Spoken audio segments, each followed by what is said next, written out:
שלום, שמי ליאור, ובסרטון הדרכה זה אנחנו הולכים ללמוד מה קורה אם אנחנו הורדנו קובץ אקסל ואנחנו באים לפתוח אותו, ואז אנחנו מגלים שהקובץ אקסל הוא בג'יבריש.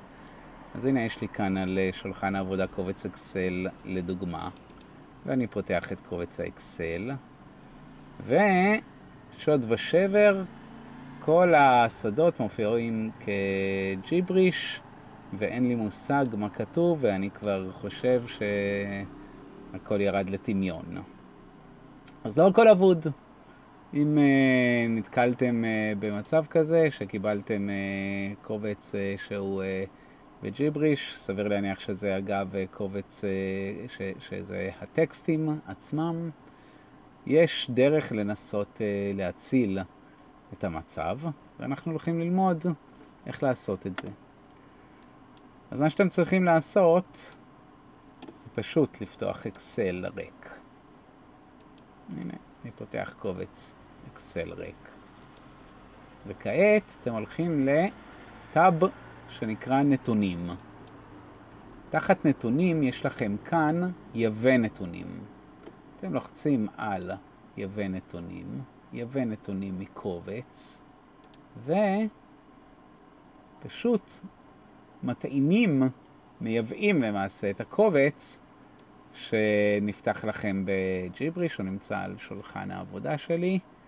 אתם צריכים כאן לשנות ל-all files, במידה ואתם לא מוצאים אותו, ובואו נחפש קובץ טקסט. הנה הוא, קובץ הטסט, סליחה. אז הנה, פתחתי את קובץ הטסט, ושימו לב מה יקרה. כל מה שהופיע לי כג'יבריש, מופיע לי עכשיו כטקסט. אפשר לראות כאן את כל הרשימה, הטקסט עצמו פחות מעניין אותנו. אפשר לראות שכל הרשימה עכשיו מופיעה כטקסט העברית. אז מה שהוא עשה, ואני עובד עם אופיס 365, שהוא האופיס הכי מתקדם של מייקרוסופט, נכון ליום צילום הסרטון, הוא ידע לזהות אוטומטית שהקובץ היה מקודד ליוניקוד UTF-8-65001. שימו לב שיש כאן רשימה ארוכה מאוד מאוד מאוד של קידודים שונים. סביר מאוד להניח שאם הקובץ שלכם הוא היה בעברית, אבל הוא נפתח לכם כג'יבריש, אז הוא נמצא תחת היוניקוד. היוניקודים הרלוונטיים, כאמור, אצלי הוא זיהה אוטומטית שזה UTF-8, אבל זה יכול להיות גם יוניקודים אחרים. אז יש לכם כאמור את הרשימה המלאה, ואתם יכולים לעבור, סתם למשל, אני אבחר איזשהו קידוד מסוים, בחרתי במקרה איזשהו קידוד כלשהו ספרד אירופה של IBM, או כל קידוד אחר שהייתי בוחר, ויציג לי אותו, תלוי בשפת המקור של הקובץ. אבל כאמור אנחנו עובדים עם יוניקוד של UTF, ואנחנו מקבלים את הקובץ בעברית. אז מה אנחנו עושים עכשיו על מנת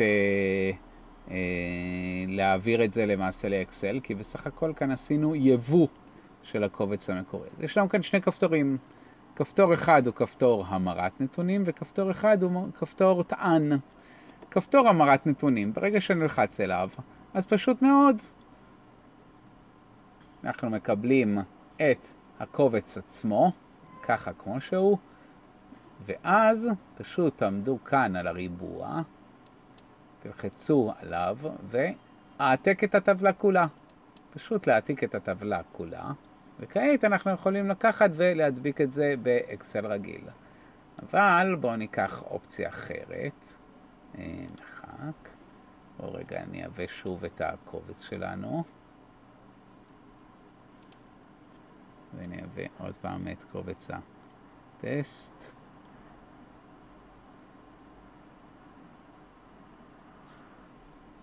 הפעם אנחנו נלחץ על כפתור הטען, וברגע שנלחץ על כפתור הטען, פשוט מאוד, נקבל את הקובץ באקסל עצמו, ניתן לו כמה שניות, כמו שהוא היה במקור, הקובץ המלא לחלוטין של כל מה שרצינו שהופיע לנו כג'יבריש. עכשיו אנחנו מקבלים אותו כקובץ מלא, כבר אפילו עם האפשרות לסינון וכדומה, מה שאנחנו מכירים מאקסל. אז זהו, כך בעצם ניתן להמיר קובץ בג'יבריש.